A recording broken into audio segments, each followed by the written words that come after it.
Pourquoi vous vous présentez alors que vous savez que vous avez zéro chance de gagner? Pourquoi vous vous présentez alors que vous savez que vous avez zéro chance de gagner? Comment est-ce que on peut avoir le courage de dire à quelqu'un qu'elle a zéro, disons bien 0% de chance de gagner? Mais comment tu t'imagines ça? Est-ce que c'est ta vie? Mais minimum, quand tu veux le bien de quelqu'un, quand tu veux que quelqu'un avance dans la vie, même si tu sais que ok, la personne a des faiblesses et tout, mais tu n'as pas besoin de dire à la personne que, hey, comme tu vois là, tu as zéro. Mais c'est généralement les personnes qui sont frustrées qui le disent.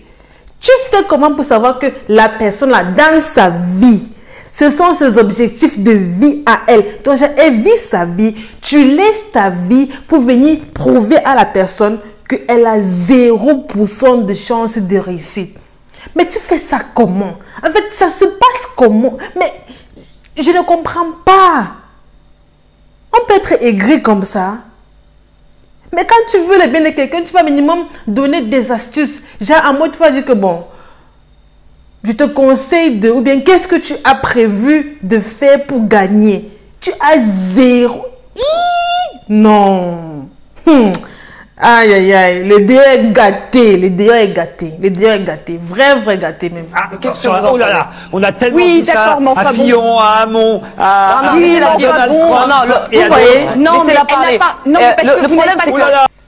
Vous voyez, même l'autre animateur intervient. Tellement il est sidéré. Il n'arrive pas à comprendre que, mais comment elle ose dire une chose pareille? Quand tu veux le bien de quelqu'un, tu donnes des idées pour qu'elle puisse avancer. Mais ça se passe comment? Ça, c'est un manque de respect qui n'a pas de nom. Quand quelqu'un a même d'abord le courage de se placer devant toi et de te dire, tu as zéro. En fait, c'est le zéro là qui me dérange même depuis. Que tu as 0% de chance de gagner. Ça veut dire que la personne ne te considère même pas pour 0%. Donc, genre en mode, si ça ne dépendait même que de la personne là, tu n'existais même pas. Si ça ne dépendait que de la personne là, genre en mode, tu ne vaux rien. Comment est-ce qu'on peut dire à quelqu'un qu'on considère que, il faut écoute. Ça ne vaut même pas la peine d'essayer. Tu ne peux pas arriver. C'est impossible. En fait, on a dit combien de fois aux leaders aujourd'hui que c'était impossible de réaliser les rêves. On a dit combien de fois en Nganou que c'était impossible qu'il puisse devenir un jour un champion parce qu'il était déjà un défavorisé à cause de la couleur de sa peau, à cause de son âge et consort. Mais comment ça se passe dans sa tête? Comment elle... Je ne comprends pas. Écoutons la suite. Ah, je me méfie moi maintenant. Même dans la salle, je me méfie. Laurent. Voilà, vous voyez, quand il dit qu'il se méfie, c'est du genre en mode, il n'est pas d'accord avec ce qu'elle dit et il préfère se mettre en retrait parce que ce qu'elle dit pour lui n'a aucun sens. Il a même d'abord voulu prouver à sa collègue à quel point ce qu'elle dit n'a pas de valeur. Il a dit combien de fois on a dit à tel qu'ils avaient 0% de chance de gagner et pourtant ils ont gagné. Non, il y a les aigris. Laurent, comme disait Camus, la bêtise insiste toujours, donc laissez insister. Et je disais Camus, la bêtise insiste toujours, donc laissez insister. Oh, j'adore. Regardez même d'abord sa posture. Lorsqu'elle a dit, comme disait Camus, la bêtise insiste toujours. Donc on essaye de te rabaisser, de te remettre à l'ordre sans toutefois hausser le ton. Donc quand elle va seulement comprendre bêtise, ses oreilles vont faire que, hey, alarme, qu'est-ce qui se passe? Et je vais vous dire. Laissez-moi vous dire. Écoute, alors ça, je vais vous dire, je trouve ça vous ne pouvez pas. Alors vous là, ne je vous pouvez dis pas. tout de suite. Non, mais attendez. Non, mais vous pouvez quand même pas me dire la bêtise, je sais pas quoi. Je trouve ça. Vous pouvez quand même pas me. Mais pourquoi il se plaint? Moi, je ne comprends pas pourquoi elle se plaint. Pourquoi elle se plaint en disant qu'on ne peut pas lui dire la bêtise? Mais donc, on ne peut pas te dire la bêtise, mais toi, tu as le droit de dire à quelqu'un qu'elle ne vaut rien. Donc, toi, pour toi, c'est anormal qu'on te dise que ce que tu dis, que les propos que tu as évoqués sont nuls. Et pour toi, c'est normal de dire à quelqu'un que, hey, comme tu vois là, c'est impossible. Tu ne vaux rien. Faut même pas tenter. Faut même pas essayer. Parce que peu importe ce que tu vas faire, tu ne vas même pas y arriver. Donc, elle a l'autorisation de le dire. Mais une autre personne n'a pas cette autorisation-là vis-à-vis d'elle. Qui t'a dit ça? Et maintenant, elle veut se défendre. Que non, mais attendez, on attend quoi? Ce qui me plaît, c'est que Ramad, elle s'appelle comment? Ramad Yad, mais c'est Ramad qui, elle a répondu avec une telle élégance, une telle finesse dans sa voix. Elle n'avait pas besoin de crier Ramayad. Il pense que c'est Ramayad, mais c'est Ramayad. En fait, elle n'avait pas besoin de crier. Elle a vraiment remis à sa place. C'est ça qu'on appelle l'art de parler, l'art de rabaisser ceux qui veulent te prouver que tu ne vaux rien là. Dire la bêtise, je sais pas quoi, je trouve ça... C'est pas moi qui dis, c'est Albert Camus. Oui, pas moi qui dis, c'est Albert Camus. Oh, en plus, oh non, j'adore. En fait, non, l'art de ridiculiser avec élégance. Non seulement elle te ridiculise, lorsque tu veux te plaindre, elle te dit que, écoute, je n'ai rien dit. C'est Albert Camus qui dit que la bêtise persiste, ou bien que la bêtise insiste. Donc, elle dit, en fait, elle répète juste les propos d'une autre personne. Non, plus élégant que ça, j'ai pas encore vu, sincèrement. Mais vous ne pouvez pas venir. Non, mais me prenez pas pour une idiote. Vous ne pouvez pas. Non, mais là, vous pouvez pas regarder quelqu'un qui... Vous avez entendu ce qu'elle dit? Elle dit que c'est absurde, qu'on ne la prenne pas pour une idiote. Mais tu dois être capable de faire des choses que si l'on te fait ça en retour, tu vas accepter sans souci. Elle trouve que les propos qu'on vient de lui adresser sont des propos idiots. Qu'on la prend pour une idiote. Que ce qu'elle dit est absurde. Donc pour elle, ce n'est pas absurde de traiter une personne de nulle.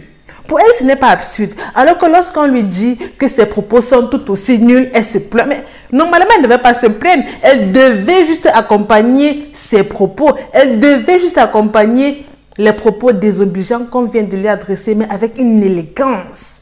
Oh, j'adore son élégance. Waouh, waouh. Le monde en veut davantage de personnes comme ça. Ces personnes-là qui savent défendre leurs droits, qui savent s'exprimer. Parce que généralement, en fait, parfois on se demande que mais, ta vie en chantier, tu t'ennuies tellement dans ta vie. Mais qu'est-ce qui se passe? Parce que pour ces personnes-là qui sont beaucoup occupées à prendre soin de leur vie, à construire leur bonheur, mais elles ne se préoccupent pas de savoir si l'autre a 2%, si l'autre a 3%, si l'autre a 1% de réussite ou pas. Non, elles se préoccupent de leur vie parce que leur vie est tellement dynamique et n'ont pas le temps pour les autres. Tu fais ça comment? Tu te places où? Qu'est-ce qui s'est passé? En fait, je n'arrive pas à comprendre. Sincèrement, c'est le 0% là qui me dérange. Le 0 qu'elle a dit là, c'est ça que je ne comprends pas. Mais c'est pas possible. Qui est en campagne depuis 1 an, qui a élaboré un projet politique que vous avez entre les mains, qui a traversé le pays, qui a récolté 2/3 de ses parrainages, qui a réuni les mouvements politiques et les partis dans un nouveau mouvement qui s'appelle la France qui ose, qui n'ignore pas la part sacrificielle de cet engagement, qui est une véritable épreuve physique, mentale, psychologique, pour soi. Vous voyez comment elle s'exprime? Ouh, j'adore. Non seulement elle fixe dans les yeux, ça montre une confiance en soi, une estime de soi. En fait, elle n'a pas peur de dire. En plus, elle est tellement convaincue par ce qu'elle dit. Mais sincèrement, vous-même, je suppose que vous-même, vous êtes témoin. Parce que, automatiquement, vous êtes témoin de votre propre vie.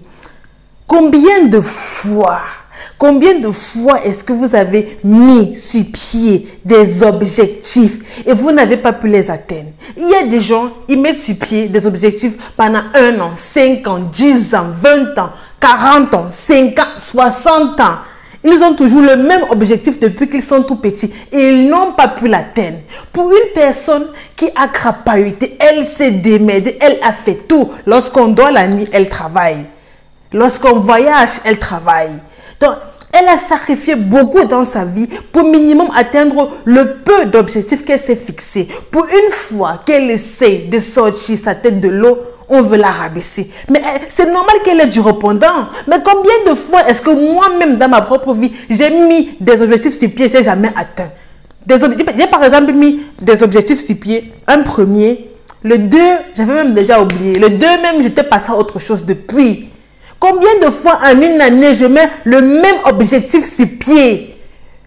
Ou bien vous-même dans votre vie, combien de fois vous avez eu à mettre le même objectif sur pied? Donc, genre, le premier, en janvier, vous avez mis vous avez le même objectif. Février, pareil. Mars, pareil. Jusqu'à décembre à sonner.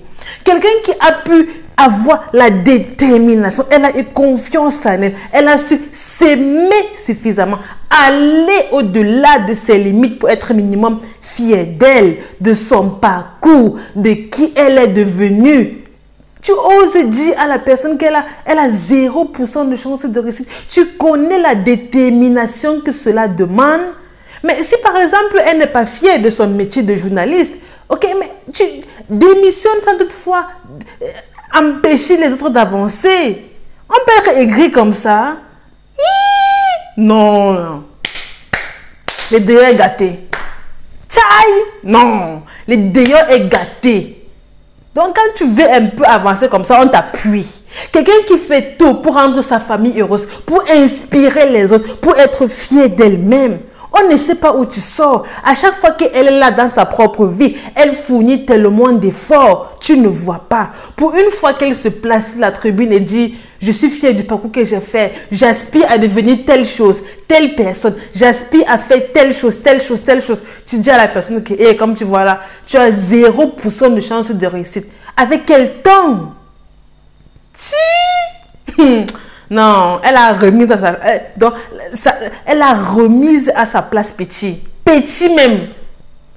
J'étais même couchée sur mon lit, j'étais en train de voir la vidéo, je me dis que, hey, qu'est-ce qui se passe encore? Je ne suis même pas trop sur Facebook.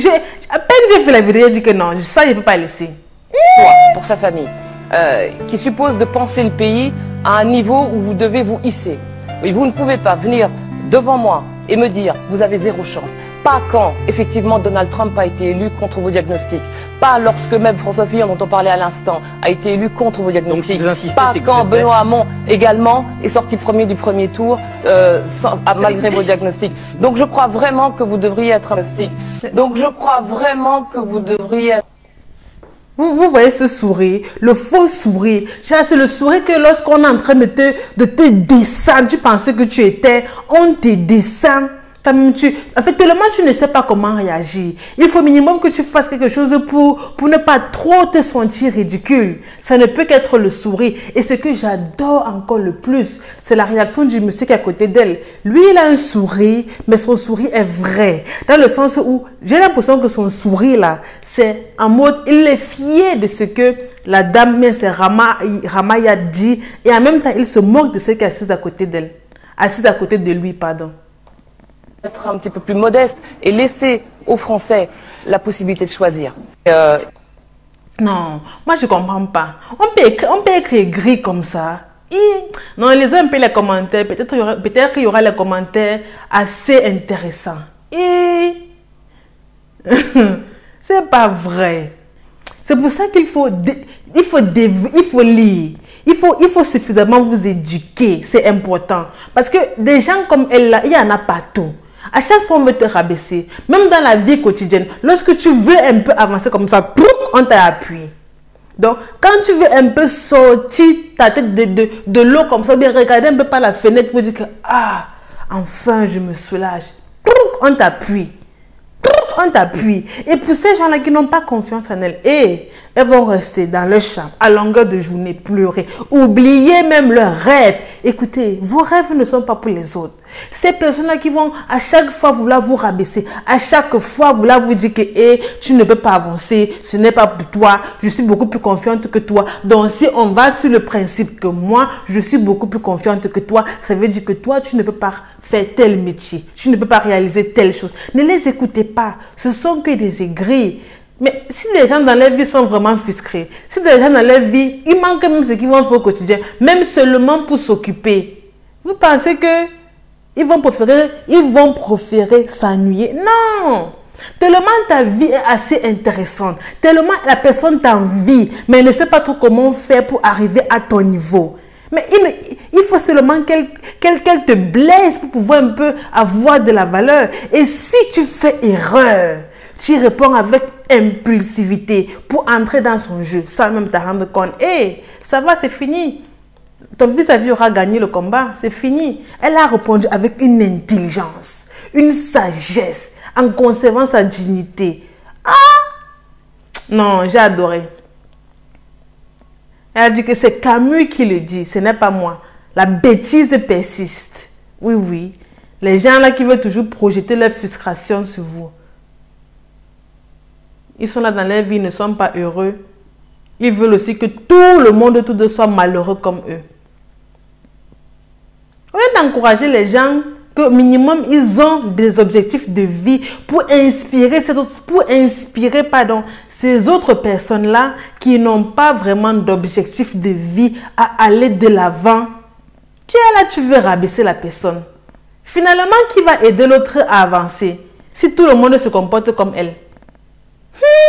Non, on l'a ramassé petit. On l'a ramassé petit. Non, dans la vie, c'est pour ça que c'est important de s'éduquer. Pour faire face à ce type de, à ce type de personnage, de personne, c'est important. Parce que lorsque tu t'éduques, lorsque tu essaies de te développer, et on ne peut pas te parler comme ça. On ne peut pas. Déjà que ta confiance en soi sera passée où?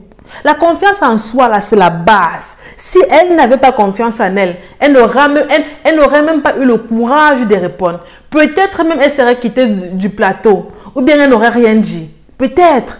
Mais tellement elle a confiance en elle, à ce qu'elle dit. Tellement elle a souffert. Les différents efforts qu'elle a fournis au quotidien pour arriver là où elle est aujourd'hui. À travers ces efforts-là, à travers ces souffrances-là, et elle ne peut permettre à personne. Personne ne dit que tu ne vaux rien. Parce que lorsque quelqu'un pense même une seule seconde que faut laisser. Tu as 0% de chance de réussite. Ça veut dire que lorsqu'il réfléchit dans sa tête là, il ne voit même pas, même dans ses rêves les plus fous, les plus obscurs, qui puissent exister. Il ne voit même pas une seule seconde de ta réussite. Même lorsqu'il se projette dans 20 ans, dans un siècle, 10 siècles, il ne voit pas trop comment tu vas faire pour réussir. Donc du coup, la personne est d'abord sidérée, étonnée que tu dis que tu veux aspirer à telle chose. Toi que je vois là, il ne faut pas les écouter. Et votre vie, c'est votre vie. C'est vous seul qui construisez votre bonheur. Quand on veut vous dérouter, il ne faut pas les écouter. Il ne faut même pas les écouter. Combien de rêves ont déjà été brisés comme ça? Que tu veux un peu parler, juste même 2 secondes, parler de ton projet à ton entourage. On t'a démotivé. On a pris ta tête comme ça là pour te dire que tu ne vas aller nulle part. Si tu n'as pas le courage, si tu n'as pas le répondant, si tu n'as pas confiance en toi, si tu ne sais pas affronter tes peurs, affronter ces personnes dominantes, malsaines, toxiques là, tu vas faire comment pour avancer? Il faut vous développer, cultivez-vous. Parce que lorsque vous vous cultivez, des gens ne peuvent pas se permettre de vous parler n'importe comment. Mais vous pensez qu'après ces répondants-ci, la dame aura encore un jour, même dans ses rêves les plus obscurs, vous pensez qu'elle aura encore un jour le courage de lui dire que, comme tu vois là, tu ne réussiras jamais. Ça ne peut pas fonctionner. Vous pensez qu'elle va encore avoir le courage un jour de lui dire ça? Impossible. De toute façon, on l'a remis à sa place là. C'est quasiment impossible qu'un jour encore, il soit face à face comme ça là, qu'elle soit face à face comme ça là, et elle lui lâche des propos aussi désobligeants, aussi inintéressants. Donc, c'est elle seule qui a le droit de dire à l'autre que, comme tu vois là, tu as 0% de chance de réussir.